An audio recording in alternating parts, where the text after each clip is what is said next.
Hello, my name is Omar Toledo. I am a Java instructor, and in this video, we're gonna learn JavaScript. We're gonna learn how to create tables in HTML and learn arrays. Okay, so let me show you what we're gonna learn today.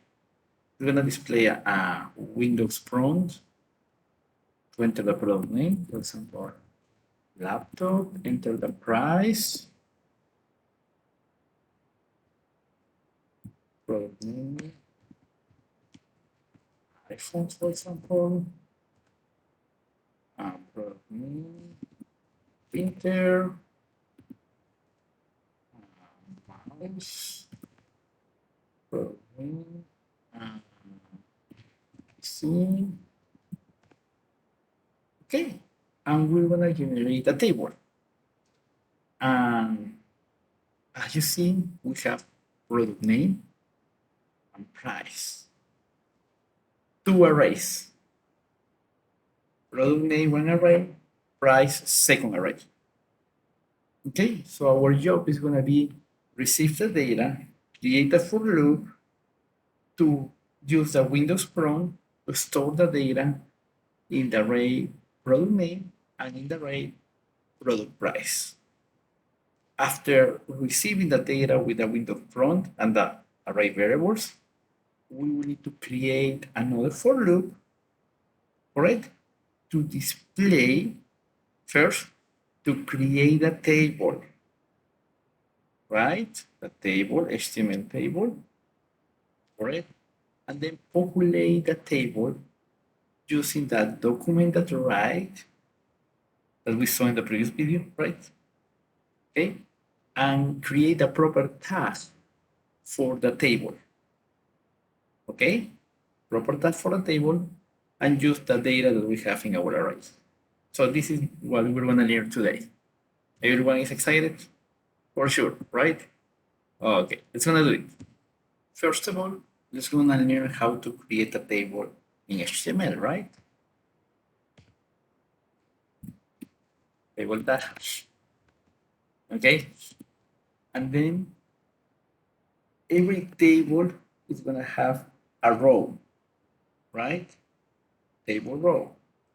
Okay, and each table row can have a table header or a table data.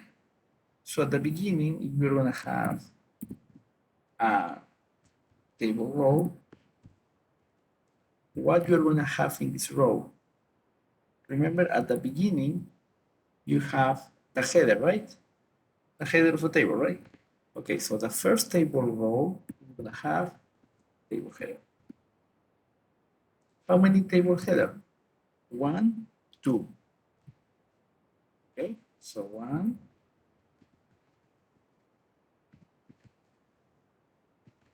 and two. So in this case, we have product name, price. Product name, price. Okay? Okay, this is the first row. Product name, price. Correct? Now, another table row. And now for each table row, you're going to insert the table data. That data that is going to be, you're going to create a static table first. Table data.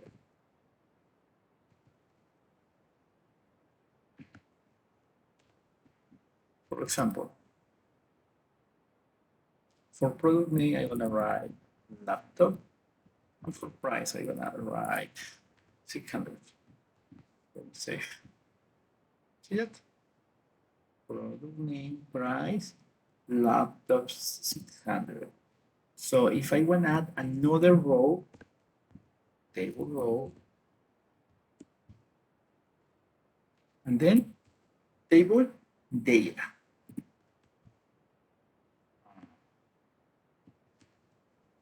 iPhone, another table data, the price, 900, for example, dollars. Save. See that? So we can continue adding static data to our table. Okay, So now everyone knows how to create a table in HTML. Easy, right? Okay, now what we're gonna do in this lab is receive the data using the Windows prompt, right? So, and we need to store the data in arrays. So let me show you the syntax to define an array in JavaScript. Okay, okay, everyone knows that? Let me delete that one. For the header, it's gonna be okay. Static, right? But for the table row, table data is gonna be dynamic. So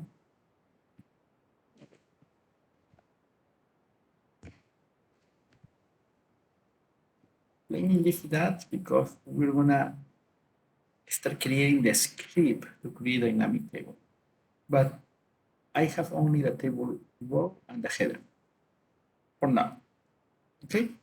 And now let's gonna use the tag script. Okay, and let's gonna define an array. Okay, first time that we're gonna define an array. So what is the syntax for array? Var, for example, we're gonna create an array to hold prices, right?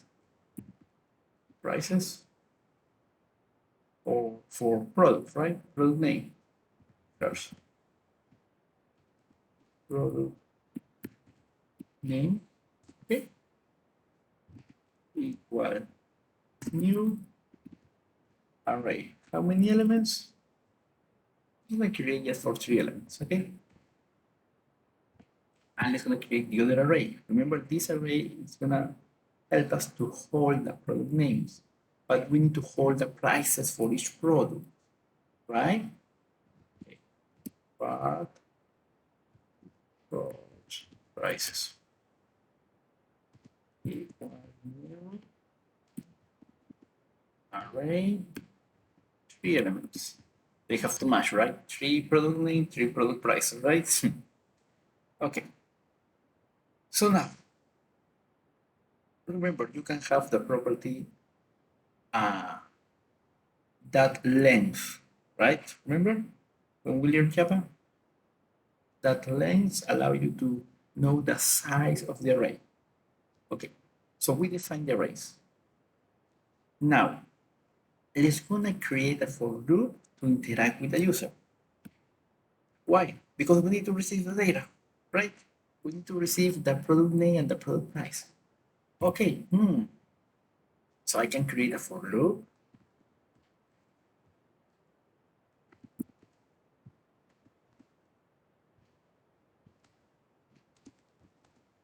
Less than what? So remember, we create for loops, right? To take advantage of the index, right? This index match with the index of the array. Remember that? Okay. So we're gonna run 3 times, correct? Because the data for the array, the size for the array is 3. So we're gonna start at 0 and less than the size of the array. So how can I know the size of the array?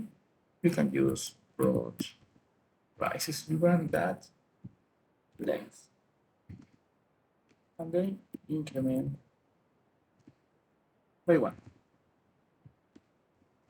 Okay, this is a simple for loop. To start at 0, less than 3. So 0, 1, 2. 3 times we're going to run this for loop. Okay, now how can we going to take advantage of the index? Okay, let's going to receive the data for the product name first. What is the name of the array? The reference variable for the array, product name, right? Okay. Okay, what is the index? I remember, have to match, right? They have to match. I equal. Now we're gonna receive the data using the Windows prompt. Okay, Windows the prompt, right? What is the message that we wanna display? Enter product name.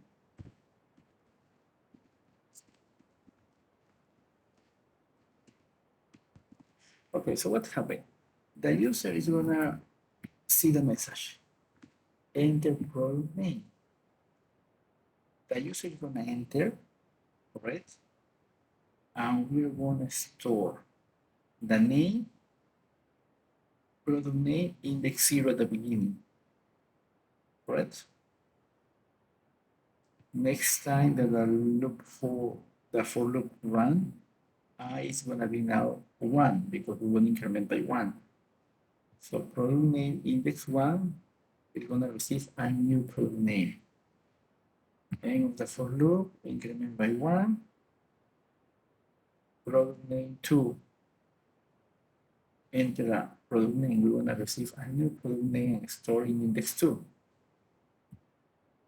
Run again, I is gonna be now 3, 3 less than 3, false, stop the for loop. Right? Okay, so we're gonna receive here the product name, but we can take advantage and receive the price, right? Okay, so product prices, correct? We're gonna take advantage of the index, window, and from. Enter product price. Enter product price. Okay. So now in one for loop, we're gonna be able to populate the product name and the product prices. Right? So we're gonna display 3 times this for loop.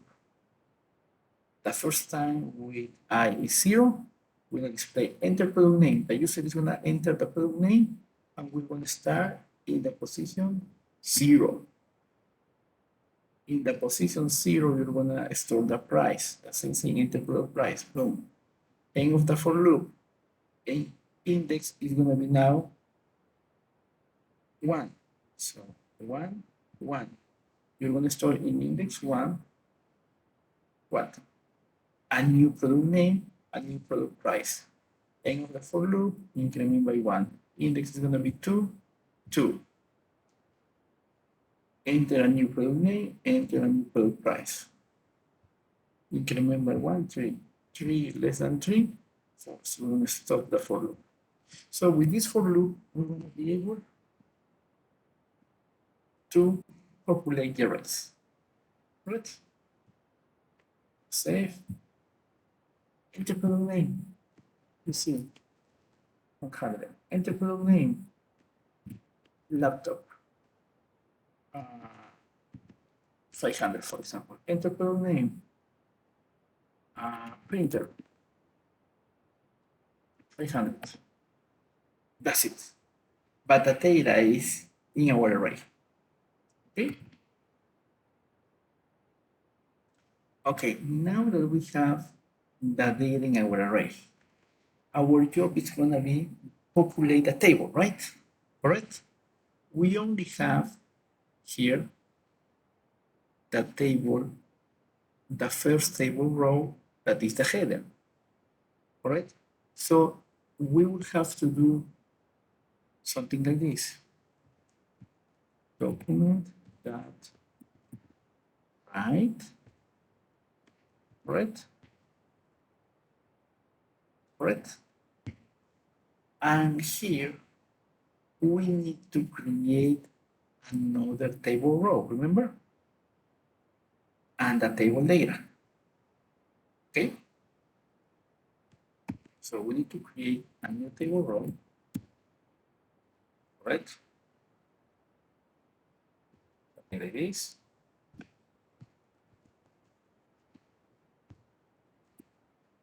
Document that's right. Okay.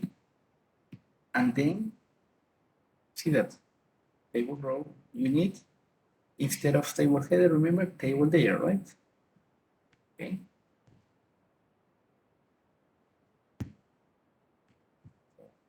Table data. Okay. You can indent if you want to help me to visualize. Table row, table header, table row, table data. Okay. And what we're gonna write in the table data?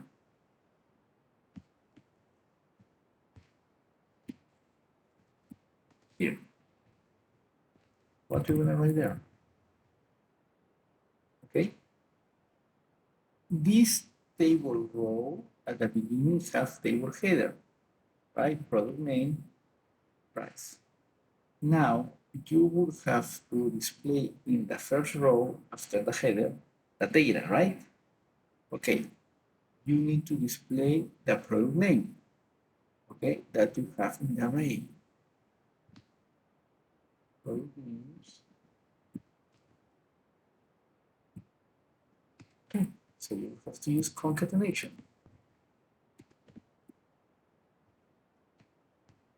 So how do you display the first element, the first product name? Index 0, right?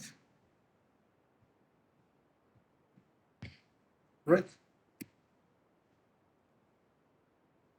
So this table row here,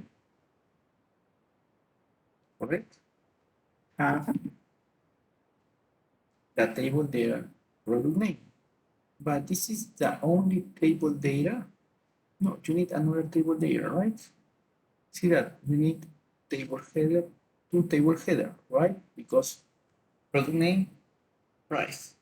Now you have the product name in the array and you have the price in the other array. So it's gonna display the other table data. Instead of product name, it's gonna be product prices. Correct? And then it's gonna close the table row.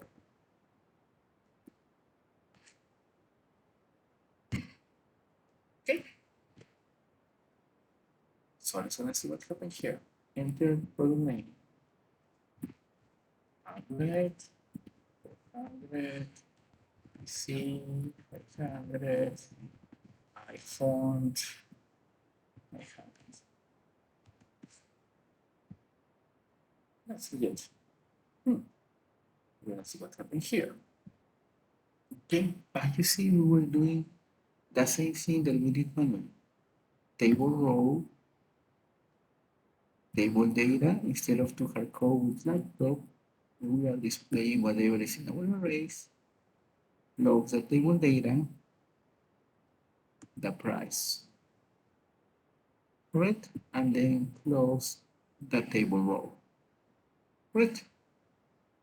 So this is what we're doing here. So we will delete that part. You well, this part help us to visualize, right? To understand, right? Okay. Delete some extra spaces. Okay, so let's go try coding laptop 700, C 800, enter 800. See that? We are displaying only laptop and the price for the laptop. So if we're gonna continue displaying, we will have to repeat that.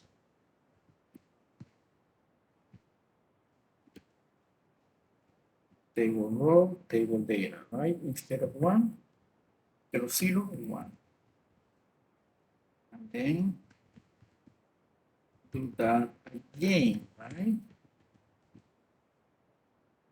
But for index 2, then save. Okay.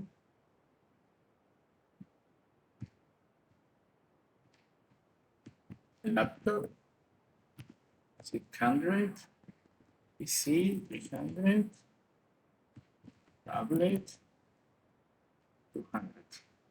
And the data is there. Okay, the data is there. But what happens if our array have 5 elements? We'll have to copy and change 3 for 100 elements. started at 0 and finishing in 99, right? So instead of to do that manually, okay, let's gonna create a for loop.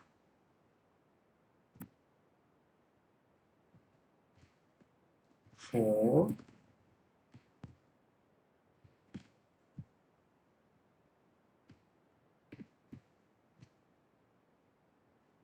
j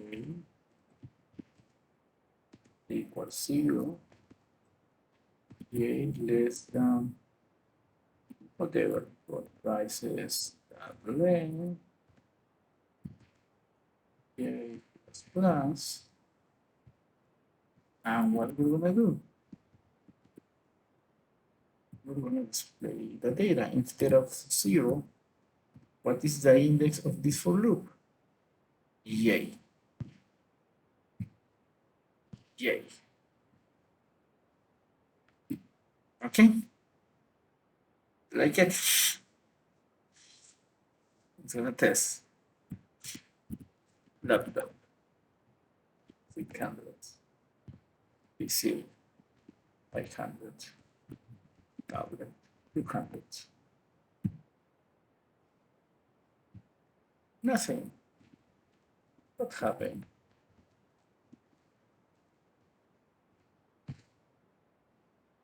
Maybe we missed something. Okay, let's gonna check that. J0, J less than 12 prices. J, J, there is not error, not semicolon. We'll finish currently. Looks okay here. Yeah, everything is perfect. The data is there. So let's gonna run again. See, 600. Laptop, 100. Tablet, 400. The data is there. See that?